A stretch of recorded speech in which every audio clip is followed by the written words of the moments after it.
folks. I hope everyone's doing well. So, welcome to our new reality. We didn't sign up for this.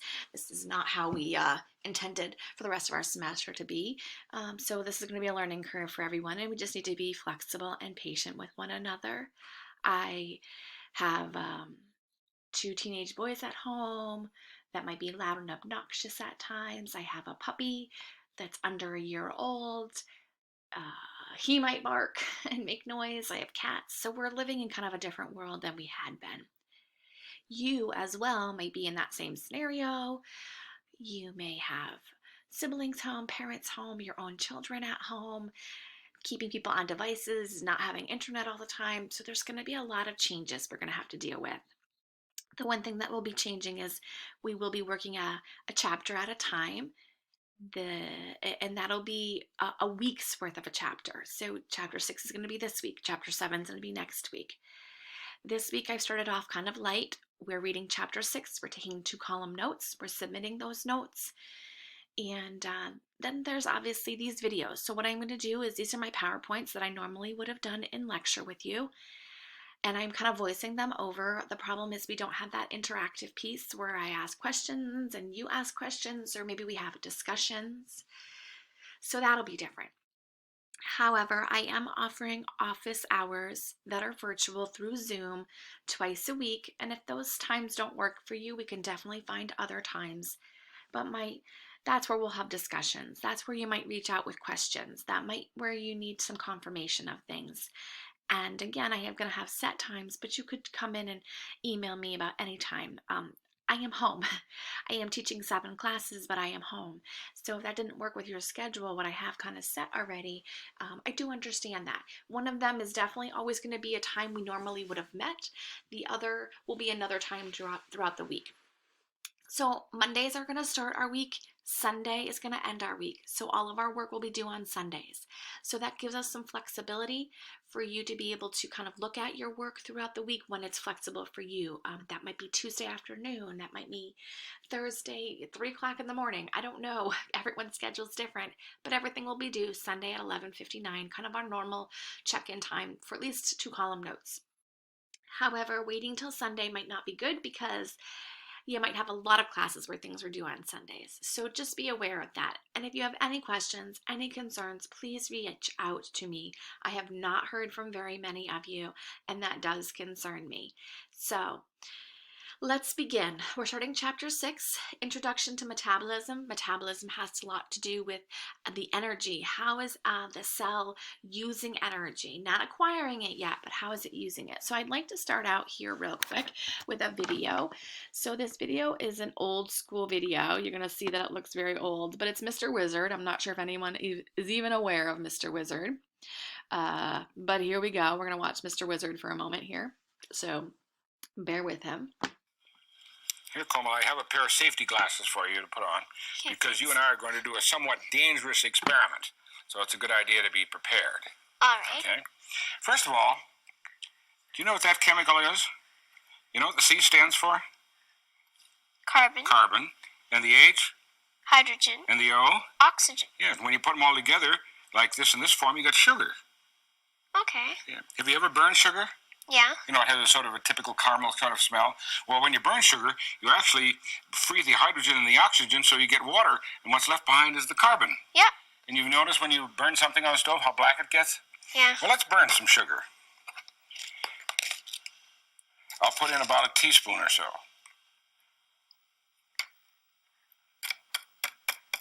Get rid of the lump, okay?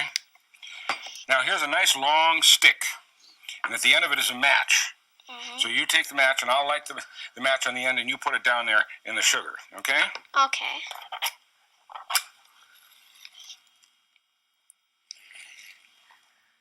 Okay, put it down in there. Doesn't catch on fire, does it? No. Why not? Because What do you need to have a fire?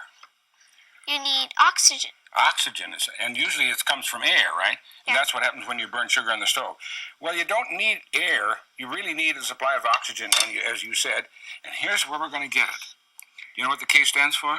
No. Potassium. The N? Nitrogen. And O?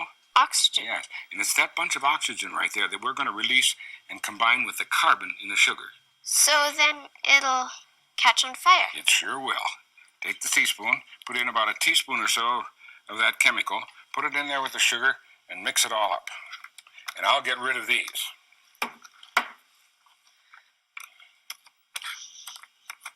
And notice I have it on a piece of wood here that I use for burning things. Okay, now one of the problems is we have to get it started. So I'm going to put some match heads in the middle. So what you do with the match at the end of the stick is you bring it near those match heads and catch them on fire. So they'll catch the rest of it on fire. And you will soon see that you don't need air for a fire. All you need is a good supply of oxygen. Okay, bring it down there close. And step back over here with your hand. Get ready to stand back. There we go. That's neat. It's all bubbling. Yeah, it looks like a volcano. Yeah, a miniature. And all we're really doing is burning sugar with a good supply of oxygen. It's fizzing now. So what do you need to have a good fire? Do you need air? No, you need lots of oxygen. Right. All right, so I know that's kind of an old school looking video there, but it just goes to show what we're talking about here. So that was our introductory video. So if you want to go back, you can kind of cut and paste and put that right into our search bar, and you can watch that again if you would like. But what do we need? Well, we need energy. And so we can see we used a simple carbohydrate. So he had a simple sugar that he wanted to set on fire. Now, when she was setting it on fire, though, she had a match. And why didn't it work in the beginning? Well, because it needs particularly oxygen molecules, not just the air in the environment, oxygen molecules. So has anybody ever made a fire at a campfire in their backyard or something? I'm sure most of you may have, or you've been around somebody that it does. And so there are a few things you need to have to make a fire. Well, first of all, you need to have a fuel, and usually that's wood of some nature. And you usually need to assemble that wood so that there's some ability for oxygen to get underneath there. And sometimes people blow on fires and kind of create more oxygen. And you also need some type of an accelerant. Now, yes, in our world, we could use an accelerant like he used matches, a chemical.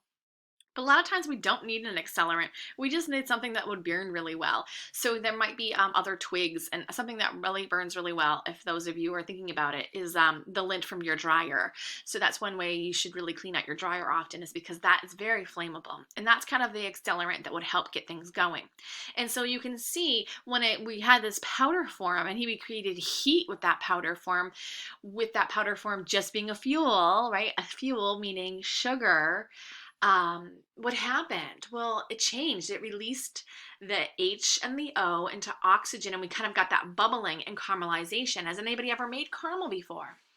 Yeah, and all caramel really is letting your sugar sit on the stove on the heat for a good amount of time, and it turns into liquid, and then it gets really sticky, and so that is what we're talking about here. So energy in biology is really important. Energy is the ability to do work. We need to have energy in order to do work, and energy comes in different kinds of states. Okay, so this is kind of the idea of, we are connected in this pattern of sorts. We need, for example, solar energy. Well, we don't necessarily need solar energy to be alive. We need solar energy, meaning the light, maybe to help us with creation of certain vitamins, but who really needs solar energy? Our producers do. So producers are basically plants. And so plants really need that solar energy from the sun in order to do their processes. And when it does this process, it basically takes in the carbon dioxide from the environment, right? And then it produces oxygen. And this is a process we call photosynthesis, which we'll get to in the next few weeks. Now, the oxygen that it's releasing into the air is helpful because decomposers are going to need that oxygen, as well as consumers would need that oxygen. Now, we are considered a consumer, right? We need to consume things in order to stay alive, meaning our food source. Producers don't need to consume a food source. They're going to create their own. So they're very unique in that. And so we give carbon dioxide to the producers, and the producers give us oxygen. However, our decomposers are smaller insects at times, but also things like fungi, so mushrooms and things. They are going to, again, respire carbon dioxide, but they need oxygen in order to live. Now, decomposers are going to basically use consumers, and they're also going to use producers. So these decomposers will basically utilize consumers to get nutrients and organic molecules, and as well the producers. However, right here, consumers and producers need each other. So decomposers are kind of the ones that use both of us in that respect. Now, organisms are an open system, and that means an open energy system. That is what we refer to as energy enters, it cycles around, and it leaves. So we can feel energy leaving the body oftentimes as body heat. So if you're a runner, obviously because your muscles are doing all this extra work, you're increasing the temperature, and the muscles contracting as a byproduct that they produce is heat. Now, we don't want to keep that heat in our body because then that would not be good for homeostasis. So we release that heat, and therefore we're releasing energy. So we are considered an open circuit. If we were a closed circuit, energy couldn't enter or leave. So think about that. What might be a closed energy circuit? Meaning a circuit in which nothing happens unless the circuit is closed. So think about within your house. Electrically, that energy in your house has to be a closed circuit. We don't want it open-ended anywhere. It's a circuit that closed and keeps moving kind of around in a cycle. Now, we're going to talk about types of energy, and we're going to talk about potential versus kinetic energy, and we're going to talk about something called a Rube Goldberg. So you may not have heard of that before. So everything has potential energy, whether it's living or non-living, everything has potential energy. And potential energy basically means it has the ability for energy to be put upon it. So if we're looking at our archer here, we're hanging out, he has the ability in his bow to have potential energy. If the bow is in its original position, let me get my highlighter back, position here, it still has potential energy for movement. However, when the archer pulls back on the string, he's gained potential energy. He's gained so much more energy than he really did in that resting state. And that's okay. So we can increase our potential energy, but everything has potential energy. For example, if I have a pencil on the table, it's stagnant, it's not living, there's no movement to it, but it has the ability to move, right? It has the ability to have some potential energy. Now, kinetic energy actually is the energy when something is in motion, whether, again, it's living or non-living. So in our example here, if our archer has our bow on its, our arrow on his bow, and he pulls back, here's that potential energy it might have. As soon as he lets go, that bow, oh my goodness, that arrow now is in movement, right? And so as soon as it's in movement, we have what we call kinetic energy. And so the amount of movement from here to where it lands is the kinetic energy. Like my pencil on the table, it's sitting here. You may not have heard me drop it there, but it is there. Now, it has potential energy. If I actually flick it,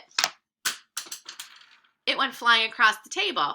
Once I hit it with my kinetic energy, the pencil now had kinetic energy and moved across the floor, and it gained a kinetic amount of energy. And so we can measure energy. We can measure how much stored energy something has and how much energy something has moved. Now, a Rube Goldberg is a way of making a simple machine that changes the amount of energy that we might have. So we're going to look at an example of that. Before we do, the laws of thermodynamics, one, we have the conservation of energy, and two, we have this idea of entropy. So it's basically saying that energy cannot be created or destroyed. It only is converted, meaning it's changed. And that's what we'll see when we come back on our next video, is that energy cannot be destroyed, it just changes. Entropy is during every energy conservation, there's a small amount of energy that is lost, and we'll look at that in a moment too. So hang tight for our video number 2.